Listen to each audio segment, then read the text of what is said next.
Paulo ele já advertia realmente a respeito das doutrinas heréticas. Em 2 Coríntios 11:4, ele vai nos dizer: portanto, se alguém vos tem pregado um Jesus que não é aquele que está na Bíblia, não aceite.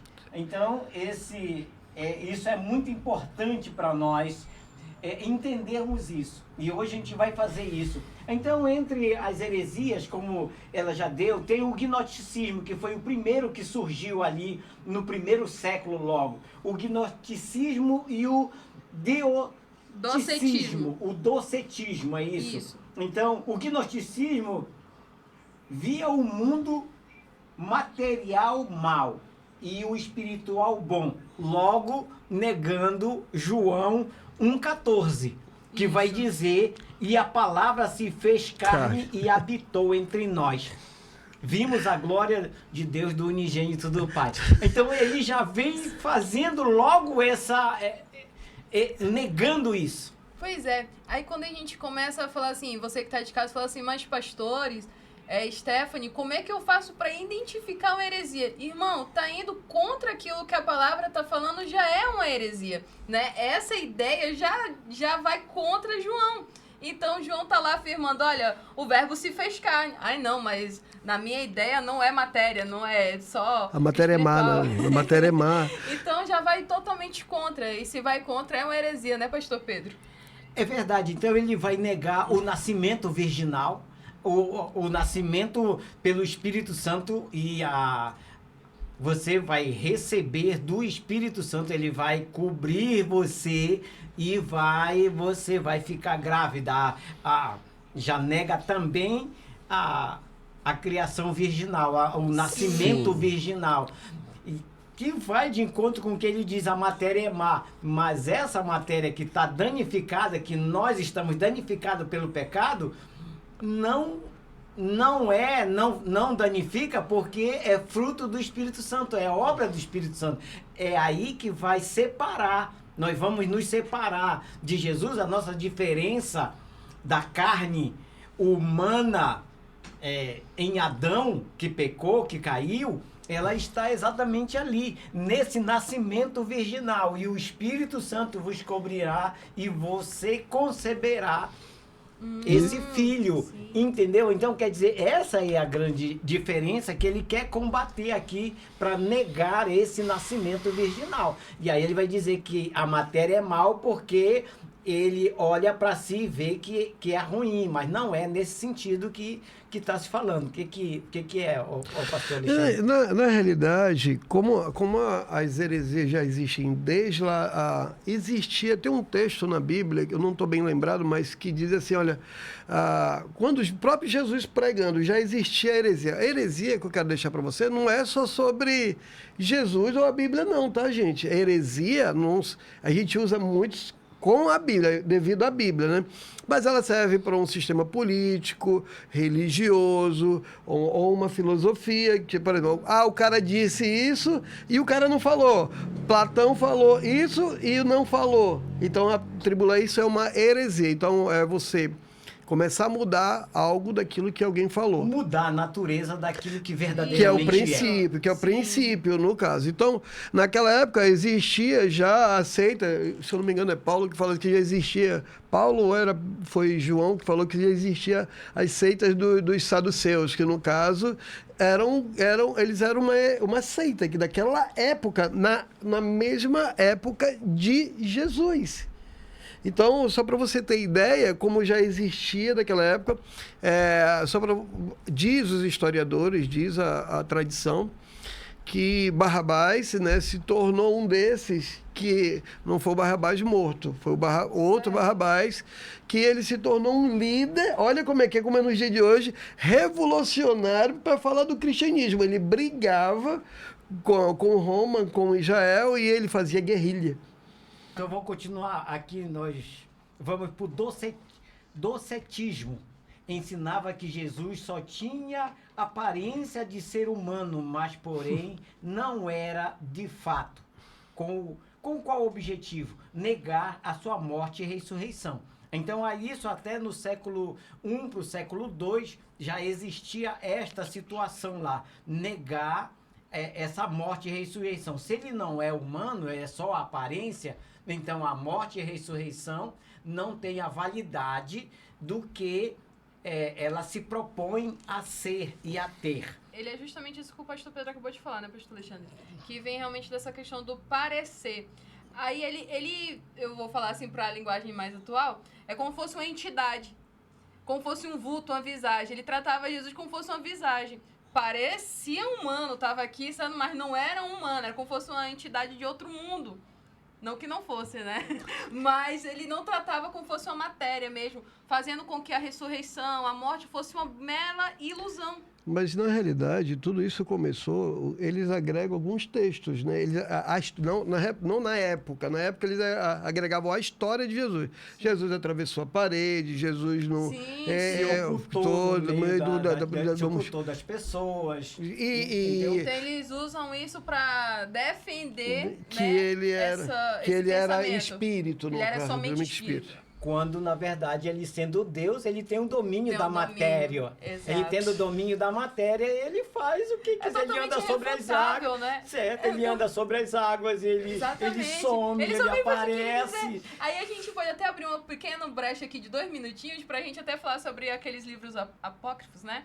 Sim. Sim, que vai falar sobre a infância de Cristo. E muitos vão falar diversas histórias. Aí a gente pode abrir aqui um trecho pra falar sobre isso. Dentro dessas histórias fala que ele já tinha o domínio sobre a vida e a morte. Jesus, quando criança, fazia animais voltar à vida porque gostava dos animaizinhos. Aí que é uma história paralela. Mas se a gente tiver um pouco de discernimento e entender realmente, poxa, ele sendo Deus, ele pode fazer, ele pode acelerar o tempo, diminuir o tempo, correr mais rápido, correr mais devagar, pode fazer o que ele quiser.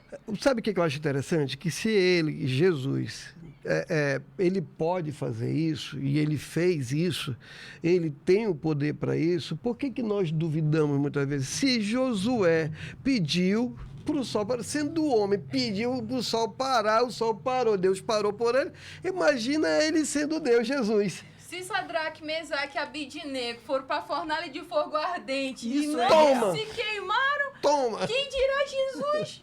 Entendeu? É isso que eu não entendo. Daniel ficou preso na cova de leão e dormiu, descansou e os leões jejuaram. É isso aí. Entendeu? É a história contando que Deus fez na antiguidade. Imagina ele. Vou falar aqui um momento que eu me lembrei agora de uma heresia que existe dentro da igreja. Olha, irmãos, o Senhor anda passeando, o Senhor passeia no meio da igreja. Ah, sim. Escuta-se muito isso. Meu Deus do céu, como é que Deus passeia? A Bíblia diz que quem passeia é Satanás, que ele diz assim, olha, de onde tu vens? Eu vim de rodear e passear por ela, entendeu? Então, Jesus, e a Bíblia diz, e olha o que o texto da Bíblia diz, a gente refuta como com a Bíblia, dizendo, a Bíblia diz bem assim, quando me disser, Jesus está ali, ou está acolá, saiam de perto, não corram até lá, porque é sinal da vinda de Jesus. Então as pessoas ficam dizendo espiritualmente, acaba que entra o docentismo, que Jesus ele é espírito, ainda está aqui no meio de nós. Entenda, Jesus ele mora dentro da gente, mas quem habita hoje, habita aqui no meio da terra, que segura o mal, o pecado e aquela questão toda, é o Espírito Santo. Ele voa-me embora, mas deixarei outro Consolador, que é o Espírito Santo. Isso é Bíblia. Nós não vamos falar sobre doutrinas ou o que nós acreditamos. Nós vamos falar o que a Bíblia fala. Amém? Amém. Então, é isso. O próximo é o monarquianismo e o arianismo. O arianismo afirmava que Jesus era uma criatura criado por Deus, negando a sua consubstanciação.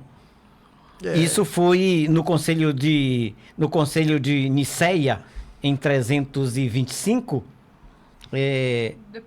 Depois de Cristo, no ano Domini. O arianismo, ele vem do religioso Hitler, né?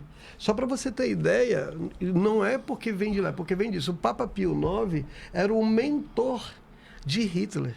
Uhum. Então, toda a ideia de judeu, de povo escolhido, de separação, foi dada pelo Papa Pio IX. Então, para você entender como é que as heresias elas vêm desde lá, as pessoas vêm combatendo. E eu quero dizer que isso não tem culpa da Igreja Católica, não. Isso é de um indivíduo, como existe pastores que falam um monte de baboseira e um monte de heresia, como existe padres que falam muito de heresia também. Será que todo esse contexto está ligado à igreja da época? Por exemplo, porque no século III, século IV, era a igreja mais imperialista, né? Quando Roma ali, os imperadores começaram a aceitar, né, assim, a mensagem ser pregada, começaram, assim. Será que está muito ligada a isso também? Com esses novos, por exemplo, com esses novos crentes, com essas novas ideias, não está muito ligada, porque me veio essa pergunta por conta do nome, né? Monarquia. Mas na realidade começou, por exemplo... Acaba que carrega um pouco de si do eu. Mas eu acredito. Então atrela uma... Para vocês que sabem, né, que devem saber, o próprio Constantino, ele era um rei. E ele se converte. E daí surgem as piores das heresias através de Constantino. E foi mais ou menos nesse mesmo período, né? Mas era uma época monárquica. Que o que acontece? Que quem regia a monarquia era a religião. Então eram os sacerdotes, então eles tinham os livros escritos, tudinho, e eles regiam. Só que o próprio Constantino, ele como rei, ele dizia, não, mas tem que ser do meu jeito. Eu entendi isso, tem que ser desta maneira. E os sacerdotes da época não falavam nada.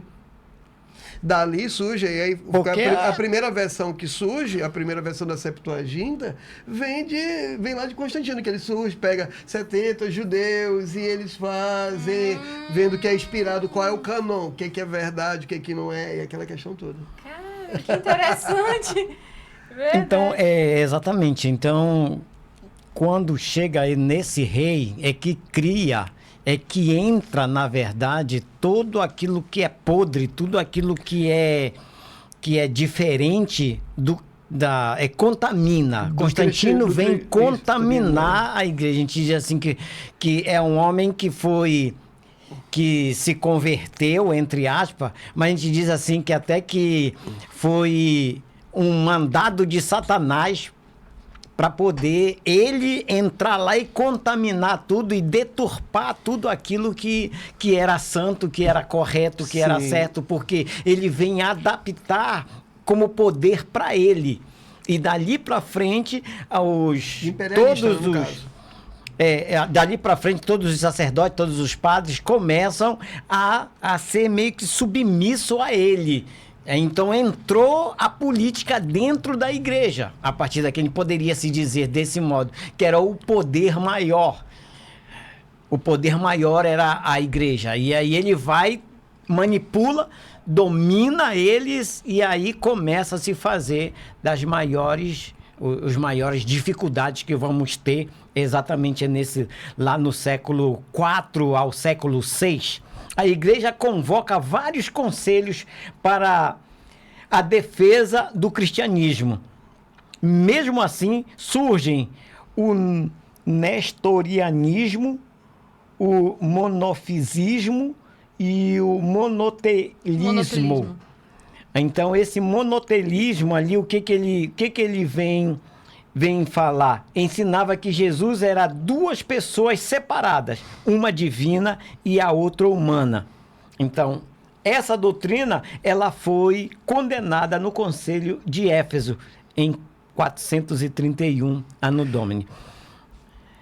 Então, sempre querendo deturpar esta situação, querendo ir lá em cima da figura de Jesus, que é o centro de toda a nossa salvação. Eles querem deturpar sempre. Isso, eu acredito que é porque desde o princípio da humanidade, o homem ele tenta por si só encontrar resposta para aquilo que não tem resposta. A gente não consegue. É igual como tem lá em João 3,16, o tal maneira, como a gente não consegue dizer, mas que amor tão grande é esse? É um amor tal, que não tem palavra como explicar? Que expresse. Não tem como verbalizar. Então eu acredito, eu estava vendo um podcast que é de astrologia, eu gosto muito, e eu vejo sempre os cientistas tentando sempre encontrar respostas para tudo. Ontem, inclusive, eu fiz uma pergunta para o Alexandre. Eu falei, Alexandre, dando vazão, acreditando que existem várias outras galáxias, será que nessa imensidão do mundo todo, né, desse universo todo, Deus fez uma outra civilização como a nossa? E eu vejo... A gente começou a pensar nessas coisas e eu vejo sempre os cientistas tentando materializar aquilo que Deus fez perfeito. Cristalizar em uma criação, tirando toda a obra da criação e sim materializando em uma explosão. É mais fácil acreditar numa explosão de organismos que fazem seres perfeitos.